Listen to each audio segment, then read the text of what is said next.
Untuk itu kami persilahkan kepada Ustadz Ali untuk memulai kajian pada malam hari ini, yakni tentang wafatnya Ummul Mukminin Khadijah radhiyallahu anha.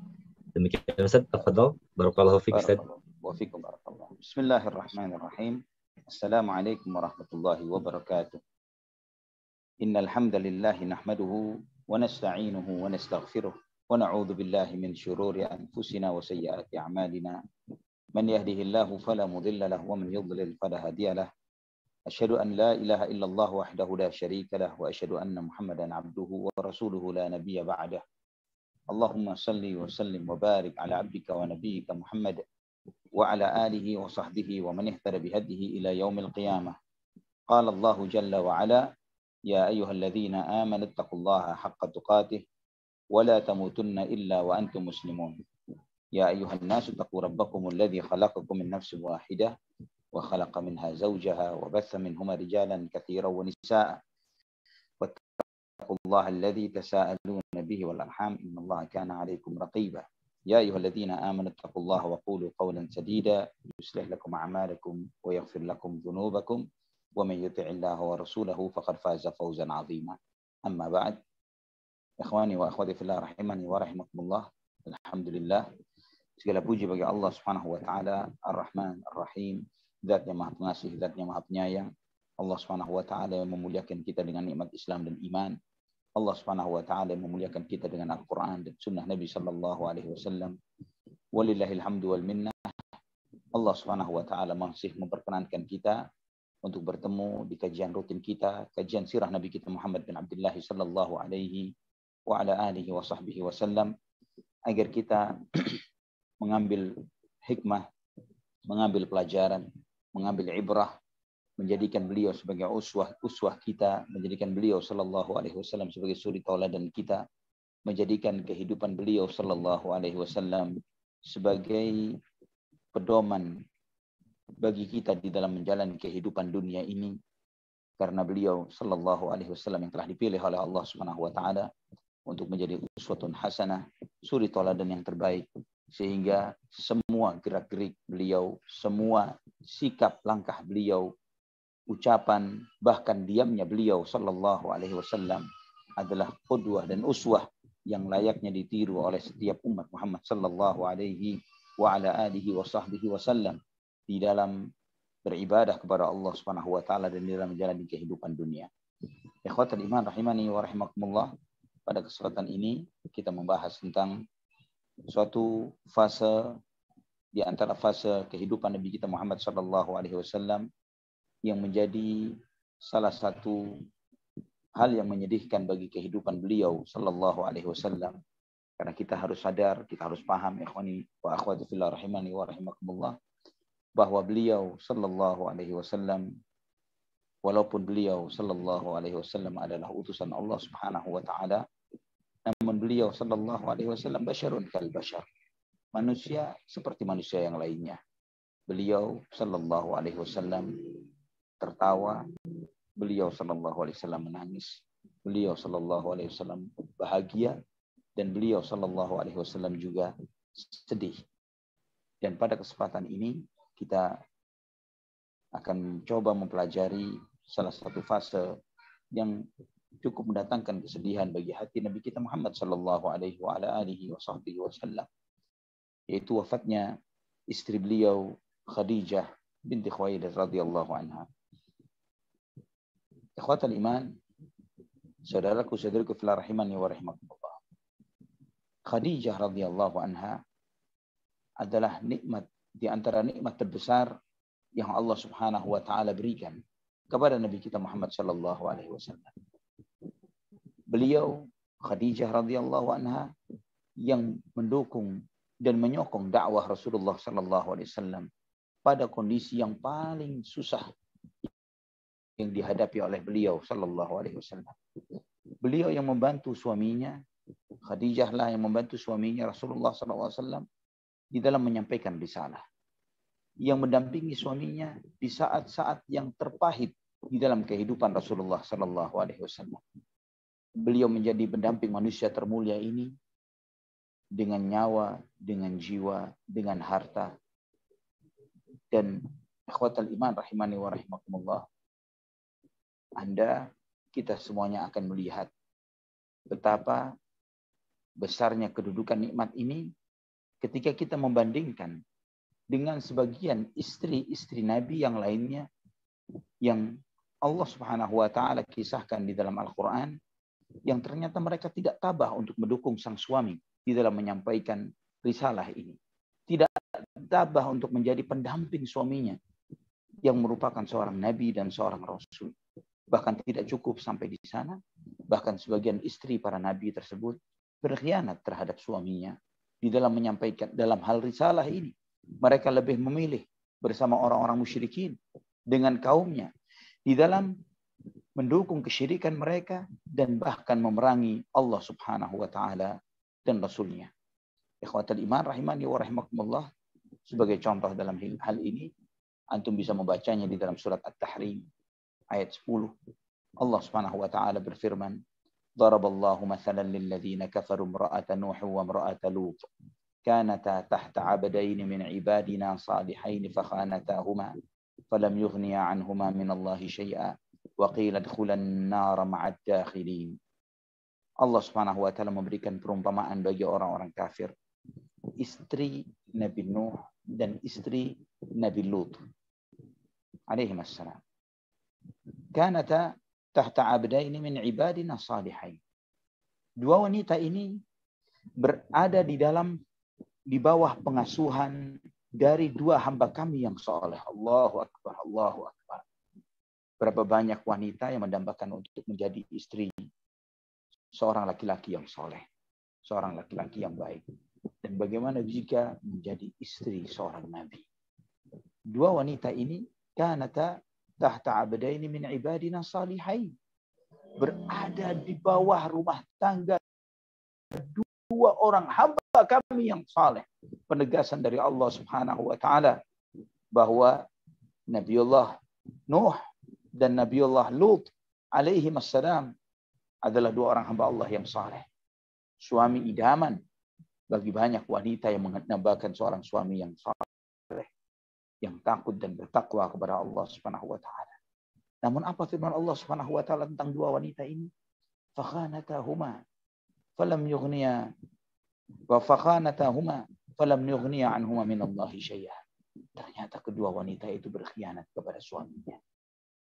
Dan khianat di sini, ingat bahwa pengkhianatan istri-istri Nabi yang disebutkan di dalam ayat ini bukanlah seperti pengkhianatan yang dipahami oleh banyak wanita doyan gosip di zaman sekarang, yaitu khianat itu artinya selingkuh. Tidak seperti itu. Maksudnya khianat di sini adalah mereka tidak beriman kepada suaminya, tidak beriman kepada Allah Subhanahu wa taala, tidak beriman kepada tauhid. Ya, karena Allah Subhanahu wa taala telah menjaga para nabi dan rumah tangganya dari wanita-wanita yang melacurkan dirinya, yang merusak kehormatan dan harga dirinya. Itu semua para nabi seperti itu, walaupun istrinya tidak beriman, seperti istri Nabi Nuh dan istri Nabi Lut alaihi wassalam. Falam yughniya anhuma minallahi syai'a, karena mereka kufur kepada Allah Subhanahu wa taala. Dua wanita ini walaupun istri dari dua hamba yang paling saleh yang hidup di zaman itu, namun ternyata mereka berkufur kepada Allah Subhanahu wa taala, tidak beriman kepada Allah dan Rasulnya. Falam yughniya anhuma minallahi syai'a. Maka dua suami mereka, Nuh, Lut, tidak bisa menolong istrinya sedikit pun. Wa qila adkhulan nar ma'ad dakhilin. Dan disampaikan kepada mereka, masuklah kalian ke dalam neraka bersama orang-orang yang masuk ke dalam neraka. Ikhwatal iman rahimani wa rahimakumullah. Dengan membandingkan bagaimana Khadijah radhiyallahu anha dengan dua istri Nabi yang Allah sebutkan di sini, kita akan melihat betapa besarnya kedudukan Khadijah radhiyallahu anha. Ikhwatal iman, Imam Bukhari meriwayatkan di dalam sahihnya dari Hisham, dari ayahnya, bahwa beliau menyampaikan, tuwfiyat Khadijah qabla makhrajin Nabi sallallahu alaihi wasallam ila al-Madinah bi 3 sinin. Bahwa Khadijah radhiyallahu anha, beliau meninggal dunia sebelum hijrahnya Nabi SAW kurang lebih 3 tahun. 3 tahun sebelum hijrahnya Rasulullah Sallallahu Alaihi Wasallam. Juga Al-Hafidh menyampaikan bahwa Khadijah, Ibnu Hajar menyampaikan bahwa Khadijah radhiyallahu anha meninggal 3 tahun sebelum hijrahnya Nabi Sallallahu Alaihi Wasallam. Artinya kurang lebih 10 tahun setelah diutusnya Rasulullah Sallallahu Alaihi Wasallam. Dan di sini kita mengetahui bahwa hijrahnya Khadijah radhiyallahu anha sebelum diwajibkannya salat 5 waktu. Karena sebelum Isra dan Mi'rajnya Rasulullah Sallallahu Alaihi Wasallam. Namun para ulama berbeda, berselisih pandang tentang kapan tepatnya hari dan tanggal wafatnya Khadijah radhiyallahu anha. Ada yang mengatakan kurang lebih 3 hari setelah wafatnya Abu Talib. Ada yang mengatakan kurang lebih 1 bulan setelah wafatnya Abu Talib. Ada yang mengatakan 2 bulan. Khadijah radhiyallahu anha dimakamkan di Hajun, tempat pemakaman penduduk kota Mekah. Nabi Shallallahu Alaihi Wasallam sendiri yang turun, ia menurunkan jenazah Khadijah radhiyallahu anha ke dalam liang lahatnya. Dan pada saat itu belum disyariatkan sholat jenazah. Jadi beliau radhiyallahu anha tidak disolati sholat jenazah. Dan Nabi Shallallahu Alaihi Wasallam membangun rumah tangga dengan Khadijah selama 25 tahun. Khadijah radhiyallahu anha ketika meninggal dunia usia beliau 65 tahun dan Nabi Shallallahu Alaihi Wasallam usia beliau 50 tahun. Ikhwatal iman rahimani wa rahimakumullah. Sepeninggal Khadijah radhiyallahu anha, Nabi Shallallahu Alaihi Wasallam sedih. Dan kesedihan itu menyebabkan beliau lebih sering di rumah ketimbang keluar rumah. Ibnu Sa'ad menyebutkan bahwa ketika Abu Talib meninggal dunia, kemudian Khadijah radhiyallahu anha meninggal dunia, maka berkumpullah 2 musibah pada diri Nabi Sallallahu Alaihi Wasallam, dan beliau Sallallahu Alaihi Wasallam lebih sering di rumah dan jarang keluar rumah. Dan di antara petunjuk beliau Sallallahu Alaihi Wasallam ketika menghadapi musibah, beliau berdiam diri, beliau menerima ridha dengan ketetapan dan takdir Allah Subhanahu wa taala. Beliau mengucapkan alhamdulillah dan inna lillah. Alhamdulillahirabbil alamin.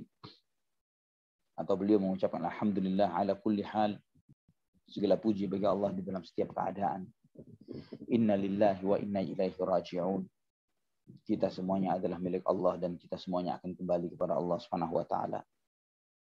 Dan beliau sallallahu alaihi wa ala alihi wasallam sangat benci dan berlepas diri dari mereka-mereka yang merobek-robek pakaian ketika menunjukkan duka citanya, berteriak-teriak, melolong-lolong, meratap, atau bahkan memotong-motong, menjambak-jambak atau mencukur rambutnya sebagai bentuk protesnya terhadap ketetapan Allah Subhanahu wa taala. Saudaraku fillah rahimani wa rahimakumullah.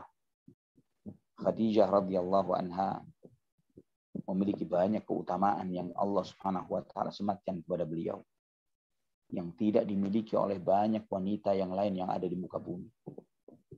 Imam Bukhari dan Muslim meriwayatkan dalam sahihnya dari hadis Abu Hurairah radhiyallahu an, beliau berkata, sekali waktu datang malaikat Jibril alaihissalam kepada Nabi sallallahu alaihi wasallam, dan malaikat Jibril berkata, "Ya Rasulullah, hadhihi Khadijatu qad atat ma'aha ina'un fihi idamun aw ta'amun aw syarabun." Khadijah ini datang menghampirimu ya Rasulullah dengan membawa nampan, di situ ada lauk dan makanan dan minuman untukmu. Fa idza atatka faqra 'alaiha assalama min rabbiha wa minni. Jika dia menghampirimu, maka sampaikan kepada Khadijah, Allah Subhanahu wa taala menyampaikan salam kepadanya, dan juga sampaikan salamku untuk Khadijah. Al-Imam Ibnu Qayyim rahimahullah menyebutkan tentang hal ini, wa hadhihi la'amrullahi khassatun lam takun li ghairi siwaha. Demi Allah, ini adalah kemuliaan yang tidak Allah berikan kepada yang lain. Allah menyampaikan salam kepada Khadijah radhiyallahu anha. wa basyirha bi baitin fil jannah min qasabin la sakhaba fiha wa la nasab.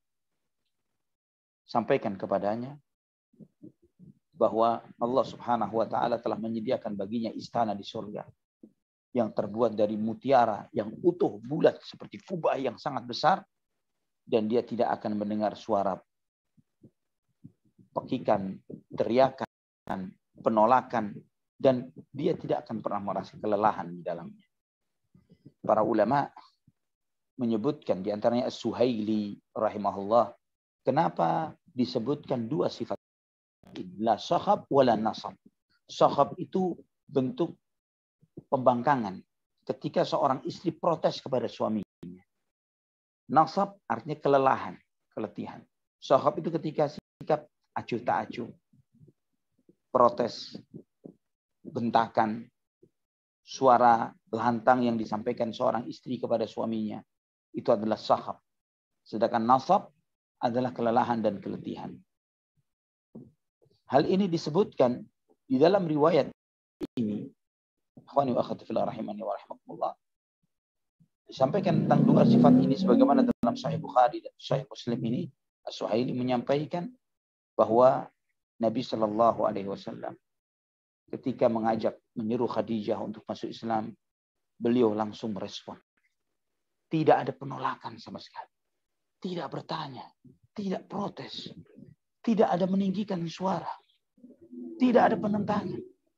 Dan tidak ada bentuk kelelahan yang menunjukkan keletihan beliau radhiyallahu anha di dalam menerima risalah Islam ini. Bahkan segala lelah dan letih tidak ada nilainya bagi Khadijah radhiyallahu anha di dalam mendampingi dan mendukung suaminya Rasulullah sallallahu alaihi wasallam. Beliau yang menghibur Nabi sallallahu alaihi wasallam ketika Nabi ketakutan. Sebagaimana kita membaca di awal, beliau sallallahu alaihi wasallam menerima risalah. Beliau yang memberikan hiburan kepada Nabi sallallahu alaihi wasallam ketika cemoohan, cacian, hinaan orang-orang Quraisy kepada Nabi kita Muhammad sallallahu alaihi wasallam. Maka sangatlah layak ketika dua hal ini disampaikan di dalam janji kabar gembira yang Allah Subhanahu wa taala sampaikan kepadanya sebagai bentuk kebaikan, sebagai bentuk kelelahan, keletihan, pengabdian yang ditunjukkan Khadijah radhiyallahu anha kepada suaminya Rasulullah sallallahu alaihi wasallam. Ibnu Hibban meriwayatkan di dalam sahihnya, juga At-Tirmidzi, Imam Ahmad dengan sanad yang sahih dari Anas bin Malik radhiyallahu anhu. Nabi sallallahu alaihi wasallam bersabda, hasbuka min nisa'il alamin Maryam binti Imran wa Khadijah binti Khuwailid wa Fatimah binti Muhammad wa Asiyah imra'atu Fir'aun. Cukup yang menunjukkan kemuliaan dari wanita yang termulia yang ada di muka bumi. Nisa'il alamin, wanita yang paling mulia yang ada di muka bumi. Maryam binti Imran. Maryam binti Imran. Khadijah binti Khuwailid. Fatimah binti Muhammad. Dan yang ketiga, Asiyah istri Fir'aun. Maryam, Khadijah, Fatimah, Asiyah istri Fir'aun. Ikhwatal iman rahimani wa rahimakumullah. Tiga wanita yang disebut oleh Nabi sallallahu alaihi wasallam, Maryam, Khadijah, dan Asiyah. Tiga mereka ini memiliki keserupaan sifat, keserupaan keletihan, keserupaan ketaatan yang tidak pernah dilakukan oleh wanita manapun yang ada di muka bumi. Apa itu? Maryam, Khadijah, Asiyah, kita melihat bagaimana wanita-wanita ini dititipkan oleh Allah kepada mereka seorang nabi yang Allah utus, dan kemudian mereka menjadi pendamping dan menjadi penghibur bagi nabi-nabi itu, dan beriman kepadanya dengan penuh ketulusan dan kejujuran. Asiyah istri Fir'aun, beliau yang mendidik dan membesarkan Musa alaihissalam. Yang membesarkan Nabiullah Musa. Setelah menemukan bayi Musa, kemudian dibawa kepada suaminya, yang menghalangi sang suami untuk membunuh Nabi Musa yang bayi itu, dan kemudian membesarkan Nabi Musa dengan penuh ketabahan dan kesabaran di dalam istananya, kemudian beriman kepadanya. Ketika Nabi Musa diutus oleh Allah Subhanahu wa taala. Maryam alaihissalam dititipkan oleh Allah Subhanahu wa taala anaknya. Dan beliau melahirkan, mengasuh, mendidik, membesarkan anaknya, dan kemudian ketika sang anak itu tumbuh dan diutus oleh Allah Subhanahu wa taala menjadi seorang nabi, Nabiullah Isa ibnu Maryam alaihissalam, sang ibu beriman kepada putranya. Khadijah radhiyallahu anha, beliau berharap untuk menjadi istri Nabi Muhammad sallallahu alaihi wasallam. Beliau serahkan seluruh hartanya kepada sang suami. Beriman kepada suaminya ketika Allah mengutus kepadanya, memberikan wahyu kepadanya. Dan ikhwatul iman rahimani wa rahimakumullah, ini di antara keserupaan dan kesamaan dari 3 wanita di antara wanita-wanita termulia yang ada di muka bumi ini. Imam Bukhari dan Muslim meriwayatkan dari sahabat Ali bin Abi Thalib radhiyallahu anhu. Beliau berkata bahwa Rasulullah sallallahu alaihi wasallam bersabda, "Khairu nisa'iha Maryam wa khairu nisa'iha Khadijah." Pernah Nabi sallallahu alaihi wasallam menunjuk langit dan bumi. Khairu nisa'iha Maryam, khairu nisa'iha Khadijah. Sebaik-baik wanita Maryam, sebaik-baik wanitanya Khadijah. Sebaik-baik wanita yang ada di langit dan di bumi adalah Maryam. Sebaik-baik wanita yang ada di langit dan di bumi adalah Khadijah radhiyallahu anhuma. Imam An-Nawawi rahimahullah menyebutkan bahwa mereka 2 wanita ini adalah wanita yang terbaik di masanya, di zaman. Imam Ahmad meriwayatkan di dalam musnadnya, juga Ibnu Hibban dengan sanad yang sahih dari Ibnu Abbas radhiyallahu anhu. Pernah Nabi SAW menggariskan di atas tanah 4 garis. 1, 2, 3, 4. Kemudian Nabi SAW bertanya, "Atadruna ma hadza?" Tahukah kalian maksudku menggariskan 4 garis ini? Para sahabat mengatakan, "Allahu wa rasuluhu a'lam." Allah dan Rasulnya yang lebih tahu. Rasulullah SAW bersabda, "Afdalu nisa'i ahlil jannati Khadijah binti Khuwailid, wa Fatimah bintu Muhammad, wa Maryam bintu Imran, wa Asyah bintu Muzahim imra'atu Fir'aun." Wanita penghuni surga yang terbaik. Wanita surga yang terbaik, Khadijah binti Khuwailid. Fatimah putri Muhammad. Maryam putri Imran. Dan Asyah putri Muzahim, istri Fir'aun. Allahu Akbar. Imam Bukhari juga meriwayatkan di dalam sahihnya dari Ummul Mukminin Aisyah radhiyallahu anha. Beliau berkata, Aisyah menyampaikan, "Tidak pernah saya cemburu kepada seorang pun dari istri Nabi Shallallahu Alaihi Wasallam seperti saya cemburu kepada Khadijah radhiyallahu anha. Padahal aku tidak pernah sezaman dengan Khadijah." Wanita atau istri yang dimadu biasanya cemburunya kepada rivalnya yang sedang menjadi madunya pada saat itu. Tapi Aisyah radhiyallahu anha mengatakan, "Saya tidak pernah cemburu kepada istri Nabi yang lain seperti cemburuku kepada Khadijah binti Khuwailid radhiyallahu anha, padahal aku tidak pernah melihatnya. Aku tidak pernah bertemu dengan Khadijah." Namun kata Aisyah, Nabi Shallallahu Alaihi Wasallam seringkali menyebut Khadijah. Nabi Shallallahu Alaihi Wasallam seringkali menyebut Khadijah. Dan seringkali ketika menyembelih kambing, dipotong-potong kambing itu menjadi beberapa bagian, kemudian dibagikan kepada sahabat dan saudara dan kerabatnya Khadijah radhiyallahu anha. Sampai pernah aku berkata, kata Aisyah, "Ka'annahu lam yakun fid dunya imra'atun illa Khadijah." Seakan-akan di dunia tidak ada wanita lain, cuma Khadijah saja. Sepertinya di dunia Tidak ada wanita lain seperti kecuali Khadijah. Nabi Shallallahu Alaihi Wasallam pun menjawab, Innaha kanat wa kana li minha walad. Khadijah, dialah yang pertama kali beriman. Khadijah yang mengorbankan hartanya untukku. Khadijah yang memberikan anak-anak untukku. Sallallahu alaihi wasallam. Riwayat ini, ikhwani wa akhwati fillah rahimani wa rahimakumullah, juga menunjukkan kemuliaan dan kebesaran hati Aisyah Ummul Mukminin radhiyallahu anha. Beliau yang meriwayatkan hadis. Beliau yang menyampaikan keutamaan Khadijah radhiyallahu anha kepada kita. Kepada para sahabat yang lain. Kepada kaum muslimin. Ikhwatal iman rahimani wa rahimakumullah. Juga Aisyah meriwayatkan. Yang diriwayatkan Imam Ahmad dalam musnadnya dengan sanad yang hasan. Aisyah radhiyallahu anha beliau mengatakan, Nabi SAW setiap kali menyebut Khadijah selalu memujinya dengan pujian yang sangat baik.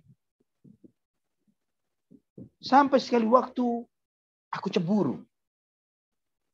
Cemburu wanita seringkali malah mengucapkan kalimat-kalimat yang bisa jadi mendatangkan murka Allah Subhanahu wa taala tanpa disadarinya.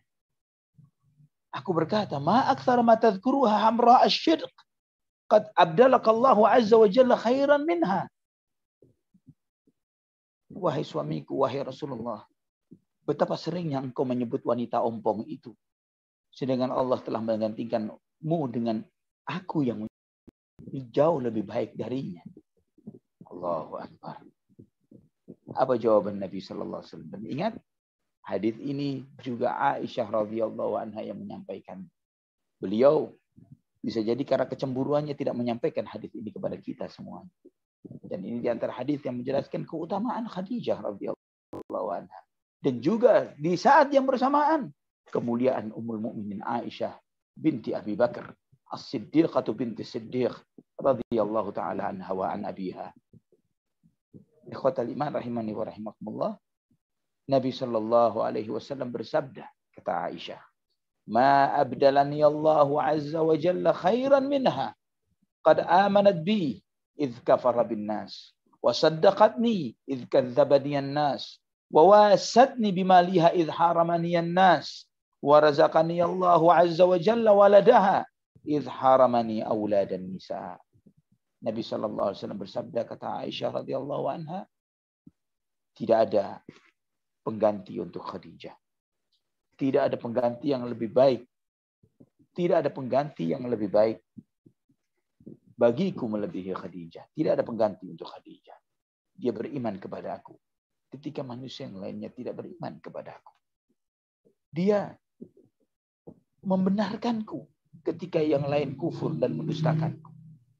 Dia mendukungku dengan hartanya ketika yang lainnya bakhil dan kikir dengan hartanya. Allah menganugerahkanku anak-anak dari rahimnya. Yang ketika wanita-wanita yang lain, ketika istriku yang lain tidak mendapatkan hal itu. Ikhwatan iman rahimani wa rahimakumullah. Dan di antara bentuk kesetiaan Nabi kita Muhammad sallallahu alaihi wasallam kepada Khadijah radhiyallahu anha, yang Allah Subhanahu wa taala tunjukkan dalam sirah, dalam kehidupan beliau sallallahu alaihi wasallam, bahwa Rasulullah sallallahu alaihi wasallam ketika beristrikan Khadijah radhiyallahu anha, beliau tidak menikah dengan wanita yang lain. Dalam Sahih Muslim dari jalur Az-Zuhri, dari Urwah, dari Aisyah radhiyallahu anha, beliau menyampaikan, lam yatazawwaj, Aisyah mengatakan, lam yatazawwaj an-nabiy sallallahu alaihi wasallam ala Khadijah hatta mata. Bahwa Nabi sallallahu alaihi wasallam tidak pernah menikah dengan wanita lain ketika beliau beristrikan Khadijah sampai wafatnya Khadijah radhiyallahu anha. Dan ini sesuatu yang disepakati oleh seluruh para ulama dan ahli ilmu. Ini juga menunjukkan akan kemuliaan dan kedudukan Khadijah di sisi Rasulullah sallallahu alaihi wasallam. Dan ini juga menunjukkan tambahan kemuliaan bagi Khadijah radhiyallahu anha ketika Nabi sallallahu alaihi wasallam merasa cukup dengan Khadijah radhiyallahu anha dan tidak ada wanita lain bersama Khadijah radhiyallahu anha pada saat itu. Kemudian kita melihat ikhwatal iman rahimani wa rahimakumullah. Juga lama hidupnya Nabi sallallahu alaihi wasallam dengan Khadijah adalah perjalanan hidup yang paling lama antara yang beliau sallallahu alaihi wasallam jalani dengan istri-istrinya. Karena setelah menikah beliau sallallahu alaihi wasallam hidup 38 tahun. Dan 25 tahun hidup bersama Khadijah radhiyallahu anha. Yang kurang lebih 2/3 dari kehidupan kenabian dan risalah Rasulullah sallallahu alaihi wasallam dihabiskan bersama Khadijah radhiyallahu anha. Sehingga selama perjalanan kehidupan rumah tangga Nabi kita Muhammad sallallahu alaihi wasallam bersama Khadijah radhiyallahu anha, Nabi sallallahu alaihi wasallam menjaga hati Khadijah dari kecemburuan, dari adanya kompetitor lain bersama Khadijah radhiyallahu anha yang mungkin itu tidak bisa terhalangi bagi seorang wanita ketika dia mengetahui dia memiliki madu di dalam rumah tangganya. Ikhwatal iman rahimani wa rahimakumullah. Juga di antara keutamaan Khadijah radhiyallahu anha, dia wanita yang pertama beriman kepada Nabi kita Muhammad sallallahu alaihi wasallam. Sehingga beliau radhiyallahu anha menjadi uswah dan qudwah bagi setiap wanita yang beriman setelah beliau. Maka kata Al-Hafidz Ibnu Hajar rahimahullah, "Fasannat dzalika likulli man amanat ba'daha, fayakunu laha mithlu ajrihin lima thabata fil hadits alladhi akhrajahu Ahmad fi musnadihi bi sanadin sahihin ala syarti Muslim. Man sanna fil Islami sunnatan hasanatan kana lahu ajruha wa ajru man amila biha min ba'dihi." Maka itu menjadi sunnah yang baik bagi setiap wanita yang hidup sesudahnya, sehingga dia mendapatkan pahala setiap wanita beriman setelah Khadijah.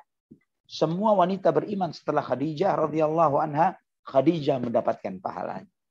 Jadi Anda, akhwati fillah rahimani wa rahimakumullah, Anda semua iman, amal saleh yang Anda lakukan, Khadijah pun mendapatkan jatah dari kebaikan, amal saleh, ibadah yang Anda semua lakukan, tanpa mengurangi pahala Anda semuanya.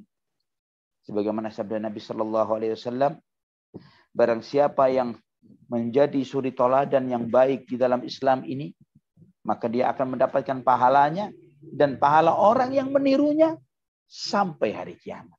Sampai hari kiamat. Dan di dalam hal ini juga sahabat Abu Bakar As-Siddiq radhiyallahu an. Ya, sahabat Abu Bakar radhiyallahu an termasuk di antara sahabat, terutama dari kalangan laki-laki, karena beliau laki-laki yang pertama yang beriman kepada Nabi kita Muhammad sallallahu alaihi wasallam. Al-Imam An-Nawawi rahimahullah, beliau menyebutkan ketika menyebutkan riwayat-riwayat ini, hadhihi al-ahadits wa fi hadhihi al-ahadits dalilun li husnil ahd wa hifzil wud wa hifdhil wud wa riayati hurmatis sahib wal ashirati hayyan wa maitan wa ikrami ahli dzalika sahib.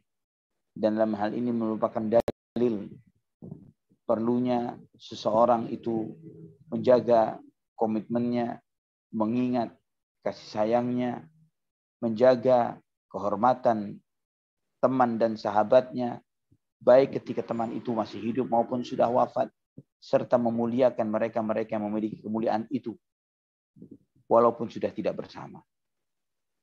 Ikhwatal iman rahimani wa rahimakumullah. Di antara kemuliaan Khadijah radhiyallahu anha yang sebagaimana disebutkan oleh sahabat oleh Al-Imam Ibnu Qayyim rahimahullah, di antaranya adalah bahwa Nabi sallallahu alaihi wasallam tidak menikah dengan wanita lain ketika beristrikan Khadijah radhiyallahu anha. Kemudian di antara kemuliaannya adalah bahwa semua anaknya Rasulullah Sallallahu Alaihi Wasallam adalah dari Khadijah, kecuali Ibrahim radhiyallahu an yang terlahir dari salah seorang budak Nabi Sallallahu Alaihi Wasallam, yaitu Maria Al-Qibtiyah radhiyallahu anha. Kemudian juga di antara kemuliaan Khadijah radhiyallahu anha adalah dia adalah wanita yang terbaik dari umat ini. Juga di antara kemuliaan Khadijah radhiyallahu anha, kata Imam Ibnu Qayyim, bahwa Khadijah tidak pernah menyakiti hati Nabi Sallallahu Alaihi Wasallam, tidak pernah membuat marah Nabi kita Muhammad Sallallahu Alaihi Wasallam, tidak pernah mencoba dan menggoda suaminya Rasulullah Sallallahu Alaihi Wasallam, tidak pernah mendiamkan suaminya sedikit pun Sallallahu Alaihi Wasallam. Dan kata Imam Ibnu Qayyim rahimahullah, wa kafa bihadhihi manqabatun wa fadilah. Dan cukuplah ini sebagai suatu kemuliaan dan keagungan bagi diri Khadijah radhiyallahu anha. Dan di antara kemuliaan beliau radhiyallahu anha, beliau adalah wanita yang pertama kali beriman kepada Allah Subhanahu wa taala dan rasulnya dari umat ini, radhiyallahu taala anha wa ardhaha. Dan juga di antara kemuliaan Khadijah radhiyallahu anha bahwa Allah Subhanahu wa taala Rabbul Alamin menyampaikan salamnya kepada Khadijah. Kemudian juga malaikat Jibril alaihi salam menyampaikan salamnya kepada Khadijah radhiyallahu anha. Dan ini kata Imam Ibnu Qayyim, wallahi wa hadhihi la'amrullahi khasatun lam takun disiwaha radhiyallahu anha. Demi Allah, ini adalah suatu kemuliaan yang tidak Allah Subhanahu wa taala berikan kepada yang lain selain kepada yang lain kecuali hanya untuk Khadijah radhiyallahu taala anha. Ikhwatul iman rahimani wa rahimakumullah. Ini tentang keutamaan Khadijah dan wafatnya Khadijah radhiyallahu anha dan kesedihan Nabi kita Muhammad sallallahu alaihi wasallam sepeninggal Khadijah. Dan Nabi sallallahu alaihi wasallam bersedih atas wafatnya Khadijah ini. Namun kesedihan itu bukanlah kesedihan yang harus menyelimuti kehidupan Nabi kita Muhammad sallallahu alaihi wasallam. Ditambah lagi beliau mengemban amanah terbesar yang Allah Subhanahu wa taala berikan kepada seorang manusia. Amanah risalah yang tidak boleh berhenti karena adanya 1, 2, 3, 5, 10 ujian-ujian kehidupan. Amanah ini harus terus berjalan. Risalah ini harus terus disampaikan. Maka kesedihan Nabi kita Muhammad sallallahu alaihi wasallam bukan kesedihan yang menyebabkan beliau berlarut-larut di dalam kesedihan tersebut. Dengan beristi'anah kepada Allah Subhanahu wa taala, Nabi kita Muhammad sallallahu alaihi wasallam menjalani kehidupan. Beliau tetap menyampaikan risalah yang Allah Subhanahu wa taala amanahkan kepada beliau, yang nantinya insyaallah dalam kitab-kitab sirah disampaikan bagaimana proses Nabi kita Muhammad sallallahu alaihi wasallam beliau melakukan perjalanan ke Taif untuk berdakwah kepada kerabat Khadijah radhiyallahu anha di sana dengan harapan untuk mendapatkan dukungan dari mereka, untuk mendapatkan dukungan di dalam membela Rasulullah sallallahu alaihi wasallam, mengingat kekerabatan mereka dengan Khadijah radhiyallahu anha. Dan juga kemudian suatu fase di mana beliau sallallahu alaihi wasallam berdasarkan wahyu yang Allah Subhanahu wa taala wahyukan kepada beliau, Allah Subhanahu wa taala memerintahkan beliau untuk menikahi Aisyah radhiyallahu anha, walaupun tidak langsung serumah dengan Aisyah. Beliau sallallahu alaihi wasallam menikahi Aisyah, dan kemudian tidaklah beliau sallallahu alaihi wasallam serumah dengan Aisyah kecuali setelah hijrahnya, kurang lebih setelah 3 tahun menjelang 4 tahun dari 3 tahunan setelah pernikahan Nabi sallallahu alaihi wasallam dengan Aisyah. Dan karena Nabi SAW tidak serumah dengan Aisyah radhiyallahu anha tersebut, maka beliau Sallallahu Alaihi Wasallam juga menikahi salah seorang wanita janda yang telah ditinggal wafat oleh suaminya, yaitu Saudah binti Zam'ah. Dan ikhwatal iman rahimani wa rahimakumullah, sebelum saya lanjutkan kepada materi-materi tersebut, mungkin dari apa yang disampaikan ini, silahkan jika ada yang ingin ditanyakan dari apa yang disampaikan. Sebelum mungkin insya Allah jika ada sesi, ada kesempatan, Ana akan lanjutkan kepada materi yang berikutnya. Barakallahu fikum. Baik Ustaz.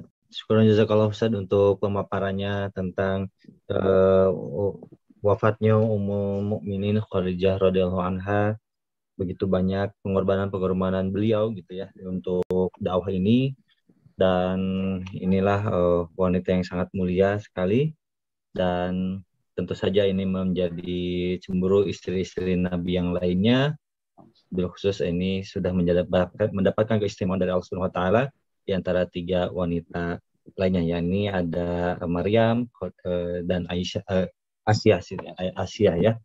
Baik jemaah sekalian, bagi jemaah yang ingin bertanya kami persilahkan untuk bertanya. Bagi ikhwan yang ingin bertanya boleh bertanya langsung melalui audio voice yang dapat digunakan melalui tombol raise hand.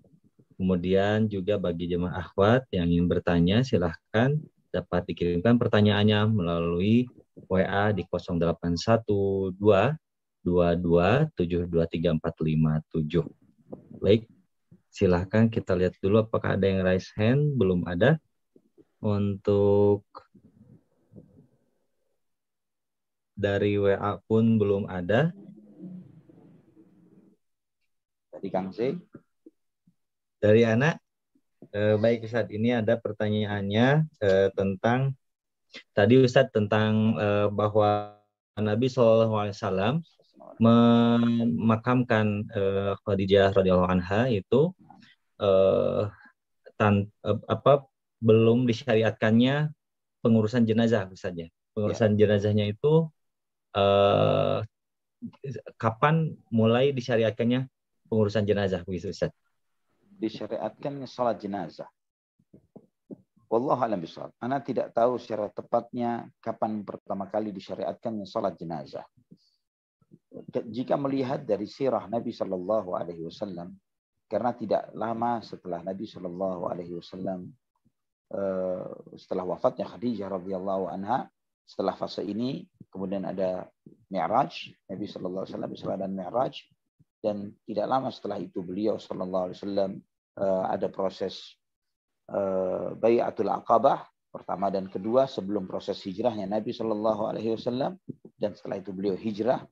Dan mungkin di sanalah ya, jadi setelah fase, jika melihat dari globalnya, jadi wallahu alam secara global, Anda melihat dari global perjalanan sirah Rasulullah SAW, banyaknya diturunkan syariat-syariat yang bersifat ijtimai, yang bersifat yang dilakukan secara berjamaah bermasyarakat, seperti membangun masjid, sholat berjamaah, azan, dan yang sebagainya. Semuanya terjadi setelah hijrahnya Rasulullah Sallallahu Alaihi Wasallam. Melihat dari ini, jadi Anda tidak mengetahui secara riwayat secara pastinya, namun melihat dari alur sirah ini, insya Allah itu disyariatkan setelah hijrahnya Rasulullah Sallallahu Alaihi Wasallam. Wallahu a'lam bishawab.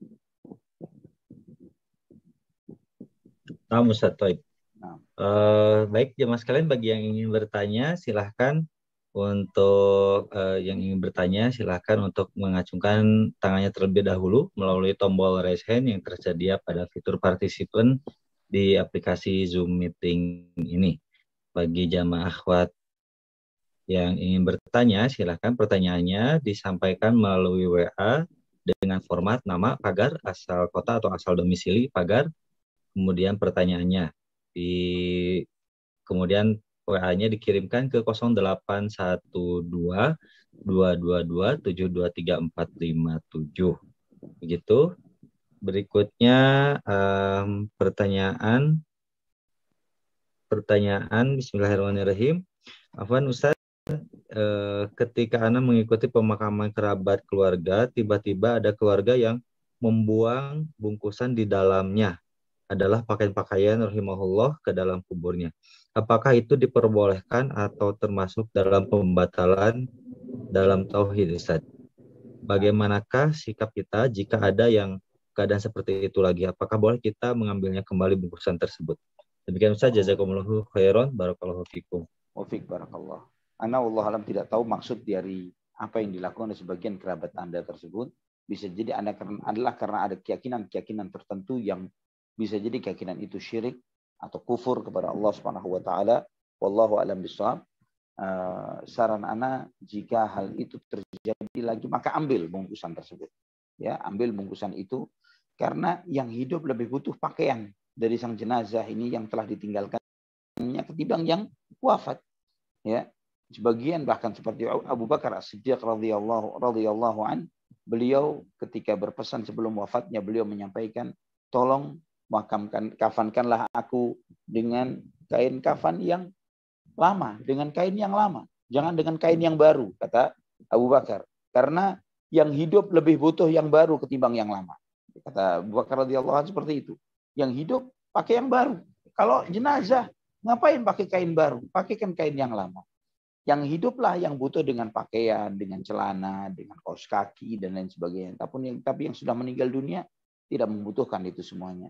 Jadi mungkin ada keyakinan-keyakinan kufur, keyakinan-keyakinan syirik yang diyakini oleh suatu masyarakat tertentu dengan melemparkan bingkisan atau pakaian dari sang jenazah ini ke dalam kuburnya. Apa mungkin dikiranya nanti kalau yang jenazah ini dibangunkan oleh Munkar dan Nakir kemudian ganti baju dengan baju yang baru atau bagaimana, wallahu a'lam bishawab. Tapi yang seperti itu jika Anda mengetahuinya, coba tanya, dan jika memang betul mengandung hal-hal yang bersifat kufur dan sesuatu yang munkar, nasihati dengan cara yang ma'ruf, nasihati dengan cara yang lebih baik. Wallahu a'lam bishawab. Ya. Kalau pengalaman Anda waktu SD itu, Ustaz pernah melihat ada seseorang yang ya jenazahnya itu perempuan, jenazahnya perempuan tetangga gitu ya. Misalnya mau dimandikan oleh nenek anak gitu. Tapi kemudian ada dari pihak keluarganya yang dimandikan oleh orang kepercayaannya gitu ya, dari jamaah lain. Nah, akhirnya setelah menjelang dikafankan gitu, anak tuh pernah melihat ada cari kertas gitu ya, dimasukin ke dalam genggamannya gitu, Ustaz. Nah, lalu anak tanya, betul. Lalu anak tanya, Bu, itu untuk apa gitu? Oh, itu untuk nanti kalau misalkan lupa pertanyaannya bisa jawab. Hah? Anak kan gak ngerti. Masya Allah. Astagfirullah. Oh gitu ya? Dikasih Itu contekan jawaban nih. Betul, kasih contekan Masya Allah ya. Ya, jadi kemungkaran yang dijalani sejak kecil masih dibawa sampai wafat. Dikiranya seperti itu ya mungkin ya. Astagfirullah. Baik, ini sangat menarik sekali sampai saat ini ya belum belum terjawab itu alasan yang jelasnya seperti apa. Sekarang gitu, suruh kasih HP aja supaya nanti kalau nggak bisa jawab suruh ngontak yang di atas. Betul, call a friend gitu ya. Ya. Masya Allah. Baik, ini Allah. kemudian ada pertanyaan kembali dari Tuan Bapak Hairus Hamzah di Melaka, Malaysia. Masya Allah. Assalamualaikum warahmatullahi wabarakatuh. Waalaikumsalam warahmatullahi wabarakatuh. Barakallahu fikum Ustaz. Didoakan semoga Ustaz dan keluarga senantiasa dijaga oleh Allah Azza wa Jalla. Dari Pak Hairus di Melaka ya. Khadijah pernah membawa Rasulullah menemui Warokoh bin Naufal, seorang pendeta Nasrani. Pendeta Nasrani berkata, andai aku masih hidup ketika kaummu mengusirmu, apakah boleh dikatakan pendeta Nasrani itu beriman kepada Allah Azza wa Jalla? Demikian Ustaz pertanyaannya. Baik, barakallahu fiik. Dalam riwayat itu, dalam kisah itu menunjukkan di antara keutamaan Khadijah radhiyallahu anha. Khadijah radhiyallahu anha di antara wanita Quraisy yang sama sekali terjauh dari kebiasaan-kebiasaan masyarakat jahiliyah, terutama masyarakat Quraisy pada saat itu. Khadijah radhiyallahu anha tidak menyembah berhala, tidak dekat dengan para dukun, tukang-tukang ramal yang populer di zaman itu di masyarakat Quraisy. Yang sedikit-sedikit mereka tanya ke dukun, sedikit-sedikit mereka tanya kepada tukang ramal. tapi tidak dengan Khadijah radhiyallahu anha. Kita melihat bagaimana sikapnya, kecerdasan dan kebijakannya. Beliau radhiyallahu anha mengajak Nabi sallallahu alaihi wasallam kepada sepupu beliau Waraqah bin Naufal yang membaca kitab suci dari ahlul kitab sebelumnya. Nah, Waraqah bin Naufal radhiyallahu an dengan sikapnya yang menunjukkan hal itu kepada Nabi sallallahu alaihi wasallam menunjukkan keislaman beliau, menunjukkan bahwa Waraqah seorang muslim, seorang yang beriman. Maka dalam sebuah hadis yang sahih Nabi sallallahu alaihi wasallam bersabda, la tasubbu Waraqah fa inni raaitu lahu jannatan aw jannatain. Jangan pernah kalian mencela Waraqah karena aku melihat dia memiliki satu atau dua surga. Radhiyallahu an. Jadi Waraqah bin Naufal seorang muslim, bukanlah seorang Nasrani, dia seorang muslim yang beriman kepada Nabi kita Muhammad sallallahu alaihi wasallam. Wallahu a'lam bishawab. Nah, Ustaz. Syukur jazakallah Ustaz untuk penjelasannya. Demikian jawaban Ustaz Ali Hasan untuk Pak Hairus di Melaka, Malaysia. Barakallahu fiik untuk Pak Hairus ya. Berikutnya ini pertanyaan dari Akhi Taufik. Bismillahirrahmanirrahim. Barakallahu fikum Ustaz. Bagaimana perubahan sikap dari musyrikin Quraisy kepada Rasulullah SAW setelah wafatnya Abu Thalib dan Ummul Mukminin Khadijah radhiyallahu anha? Demikian Ustaz pertanyaannya. Jazakallahu khairan barakallahu fikum. Wa fikum barakallah. Sebetulnya yang ditanyakan itu judul kajian kita minggu depan. Ya, judul kajian kita minggu depan adalah bagaimana tekanan orang-orang Quraisy kepada Rasulullah sallallahu alaihi wasallam setelah wafatnya Abu Thalib dan Khadijah radhiyallahu anha. Karena bagaimana mereka melihat kesempatan besar, ya, melihat kesempatan besar karena pelindung Nabi sallallahu alaihi wasallam sudah tidak ada dan support Nabi sallallahu alaihi wasallam sudah tidak ada, maka mereka lebih berani lagi untuk menekan, mengintimidasi, menghina dengan ucapan dan perbuatan, ya, yang ketika kemarin mereka tidak berani terang-terangan, namun ketika wafat Abu Thalib, paman Rasulullah SAW sudah wafat, dia lebih berani.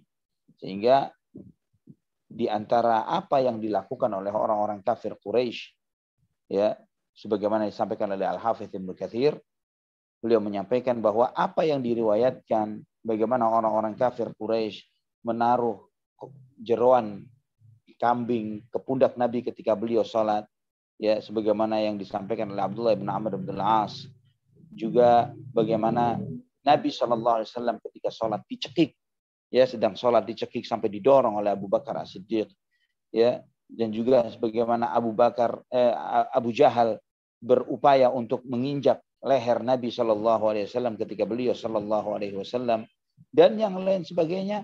Semua tindakan-tindakan itu dilakukan setelah wafatnya Abu Thalib. Wallahu a'lam. Ustaz. Baik. Berikutnya ini ada pertanyaan dari Akhwat. Boleh Ustaz bertanya langsung melalui audio voice langsung begitu? Baik. Bismillah. Baik. Silakan bagi akhwat yang tadi ingin bertanya secara langsung, raise hand dulu, nanti akan panitia bantu untuk di-unmute mikrofonnya. Allahumma shalli ala Muhammad.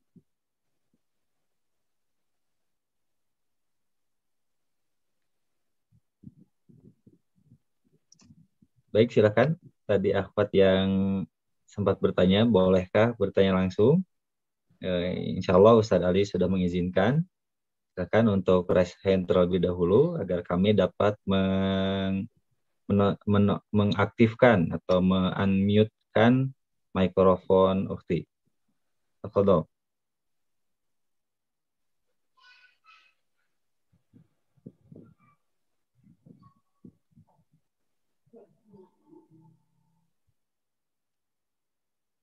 Baik, di sini ada. Baik, sudah kami unmute untuk Asami Ramadhani, silahkan. Assalamualaikum Ustaz. Waalaikumsalam warahmatullahi wabarakatuh. Afwan Ustadz mau bertanya, Nah, ketika Bunda Khadijah wafat, Rasulullah pun hijrah. Seringkah Rasulullah datang ke makam Bunda Khadijah, Ustadz? nah. Pernah dengar kajian Ustadz lainnya, Rasulullah sering datang ke makam Bunda Khadijah, hingga membuat Bunda Aisyah cemburu. Dan ketika datang ke makam Bunda Khadijah, apa yang dilakukan Rasulullah, Ustadz? Syukron barakallah, Ustadz. Wafiq barakallah. Saya belum pernah membaca satu riwayat tentang Nabi Shallallahu Alaihi Wasallam berziarah ke makam Khadijah radhiyallahu anha. Sama sekali saya belum pernah membaca riwayat tentang hal itu. Walaupun secara ghalabatul dzan, secara praduga, insya Allah aku yakin ketika Nabi Shallallahu Alaihi Wasallam di kota Mekah mungkin menyempatkan untuk berziarah ke makam Khadijah. Tapi jika dikatakan Nabi Shallallahu Alaihi Wasallam sering ke makam Khadijah, itu adalah asumsi atau anggapan yang batil dan salah. Ya, kenapa? Karena Khadijah radhiyallahu anha dimakamkan di kota Makkah. Ya, Khadijah radhiyallahu anha dimakamkan di kota Makkah. Sedangkan Rasulullah SAW menghabiskan sisa hidupnya setelah hijrah di mana? Di Madinah. Dan beliau SAW wafat di Madinah. Dan hanya sebatas sedikit fase saja, yaitu pada proses Fathu Makkah, Nabi SAW balik ke kota Makkah. Dan itu pun tidak lebih dari 19 hari. Ya, Nabi SAW hanya 19 hari di kota Makkah di dalam fase Fathu Makkah tersebut. Ya, tidak lama-lama. Ya, Fathu Makkah, kemudian Hajjatul Wada, ya, Haji Wada. Jadi jika dikatakan bahwa Nabi Shallallahu Alaihi Wasallam sering-sering ziarah ke makam Khadijah radhiyallahu anha, ini tidak benar. Ya, itu tidak benar. Mungkin ketika beliau SAW di dalam fase itu berziarah, tapi tidak ada satupun riwayat yang menjelaskan akan hal ini. Dan Nabi Shallallahu Alaihi Wasallam mengajarkan secara umum tentang bagaimana adab dan etika berziarah kubur.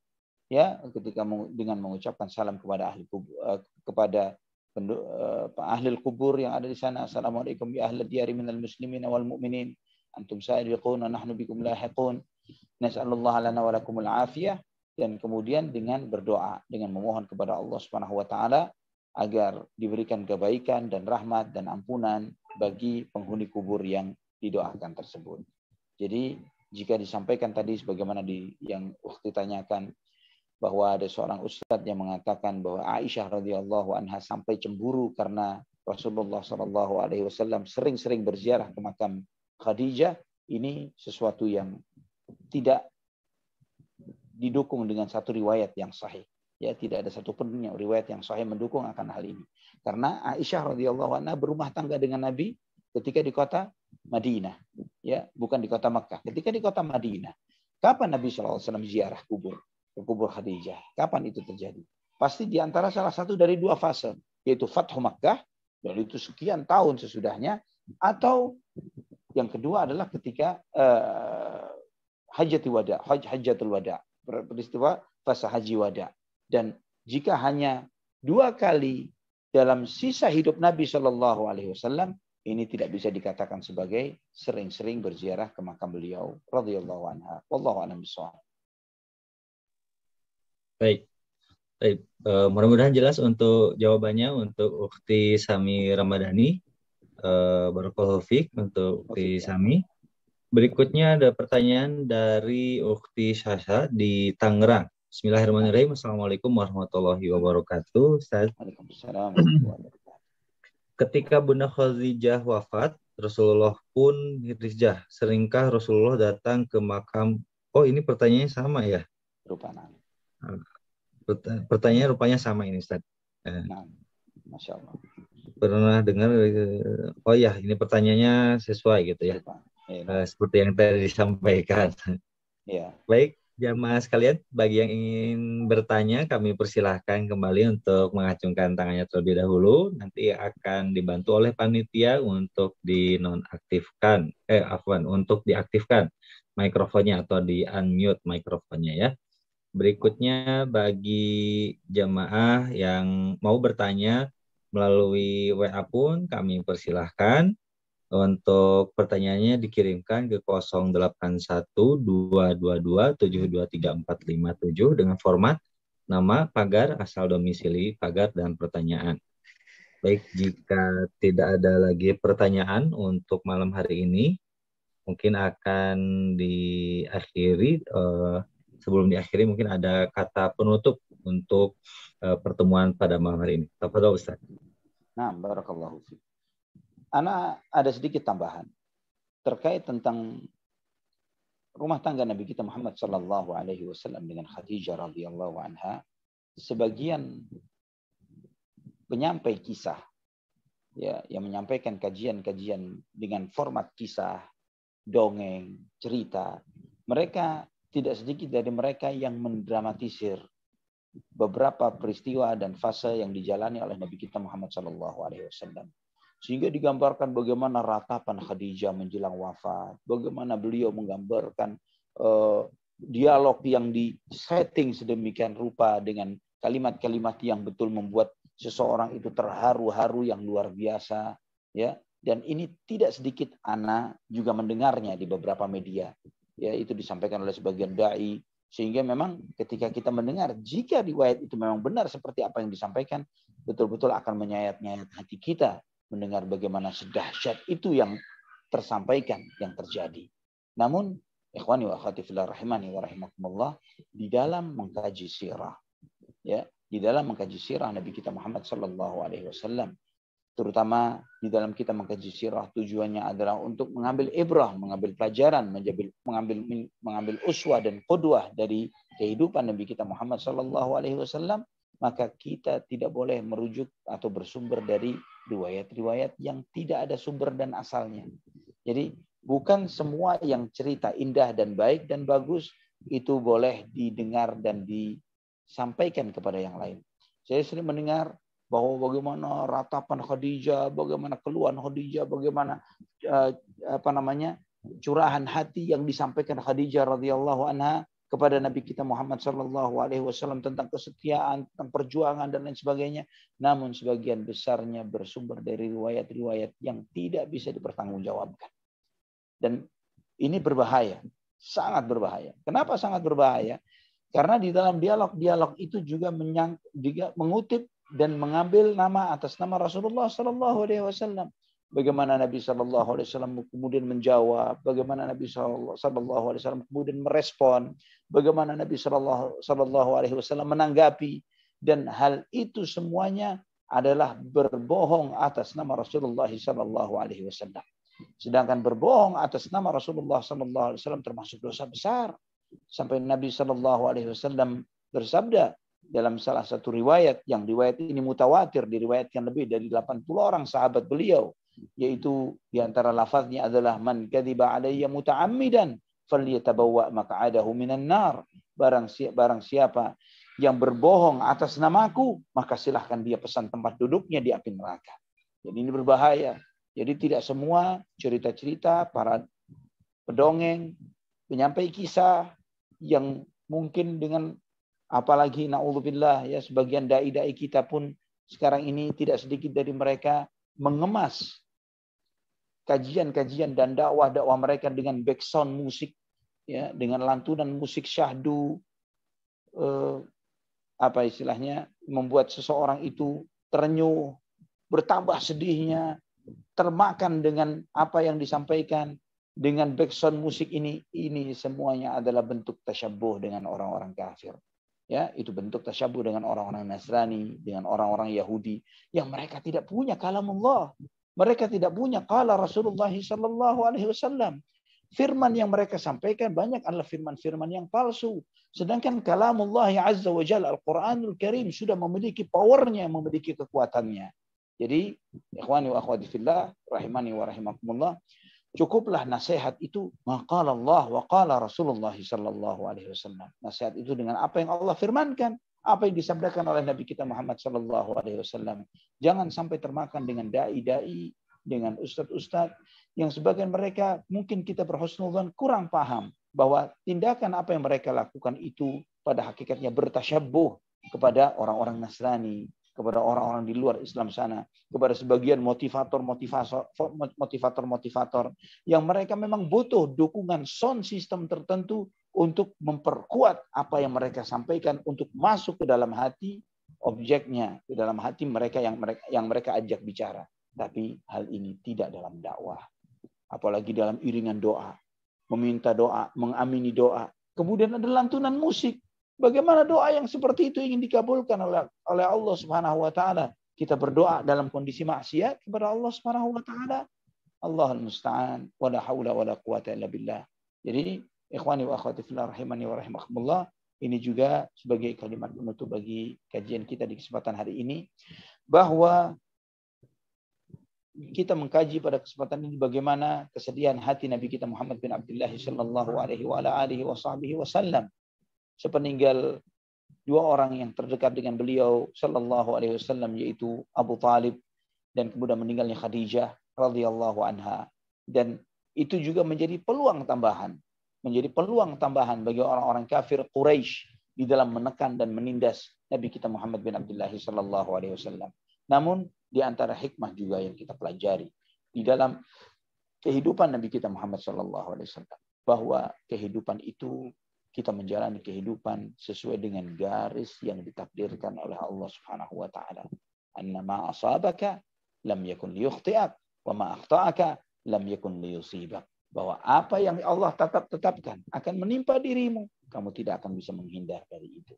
Apa yang Allah tetapkan tidak akan terjadi pada kehidupan kita pun tidak akan pernah terjadi. Walaupun kita berharap untuk mendapatkan sesuatu, khawatir untuk terjadi sesuatu, segala harapan dan kekhawatiran itu semuanya di tangan Allah Subhanahu wa taala. Dan di antara ibrah dan pelajaran adalah kita harus bersabar di dalam menjalani kehidupan. Sabar di dalam menjalani hidup.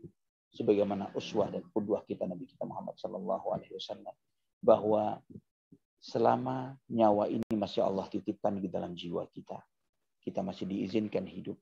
Apapun yang terjadi kepada orang-orang di sekitar kita, Allah masih menitipkan nyawa. Kita masih bisa berucap, kita masih bisa bertindak dengan segala kekuatan yang Allah berikan. Artinya ada amanah misi, amanah ibadah yang mesti kita selesaikan sampai titik akhir. Rezeki sudah tidak tersisa. Di saat itulah nyawa akan dicabut oleh Allah Subhanahu wa taala, dan kita berharap kepada Allah Subhanahu wa taala jika hari itu terjadi, semoga di saat yang terbaik di kehidupan kita, di saat yang terindah di kehidupan kita, yaitu kita kembali kepada Allah Subhanahu wa taala dengan Allah menyeru, ya ayyatuhan nafsul mutmainnah irji'i ila rabbika radiyatan mardiyah fadkhuli fi ibadi wadkhuli jannati. Wahai jiwa yang tenang, kembalilah kepada Tuhanmu dalam keadaan penuh ridha, dengan penuh kesenangan dan diridhai oleh Allah Subhanahu wa taala. Masuklah kalian ke dalam hamba-hambaku dan masuklah kalian ke dalam surgaku. Amin ya rabbal alamin. Semoga kita semuanya termasuk di antara hamba-hamba Allah yang mendapatkan kemuliaan tersebut. Sampai di sini, ikhwani wa akhwati fillah rahimani wa rahimakumullah, kita cukupkan dengan doa kafaratul majlis. Subhanakallahumma wa bihamdik, asyhadu an la ilaha illa anta astaghfiruka wa atubu ilaik. Wassalamualaikum warahmatullahi wabarakatuh.